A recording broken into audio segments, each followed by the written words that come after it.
Hey, this is Robert with a automotive quick tip. Like, share, subscribe, comment.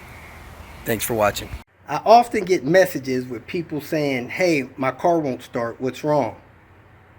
I don't know. I'm not there. But if you want to troubleshoot it, this is what you need to know.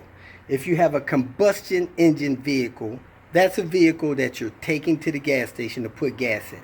Combustion engine vehicle. That vehicle needs 5 things to run. Start and run, it needs 5 things. It needs a proper amount of compression. It needs a proper amount of air to mix with the proper amount of fuel.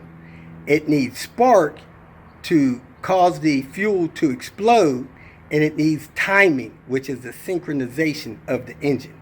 So if the timing belt's broke, you're not going to have several of those things. You're not going to have compression and you're not going to have synchronization. If your fuel pumps out, you're not going to have the proper amount of fuel to mix with the spark and the air and the compression. If you don't have compression, the explosions won't make the engine run. Those little explosions makes a centrifugal force with the engine, causing the engine to run. Air, if you don't have the proper amount of air, the explosions won't happen when the spark hits the fuel. So, if your car is not starting, you need to check and see which one of these 5 things are missing. Is air missing? Is fuel missing? Is compression missing? Is timing missing? Is spark missing? If you can't check those 5 things, you need to get that car towed to somebody that can. I don't know what else to tell you. Thanks for watching.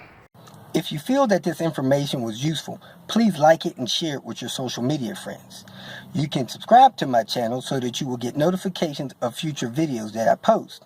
You can follow me on Twitter, and if you need to contact me directly, please visit my website.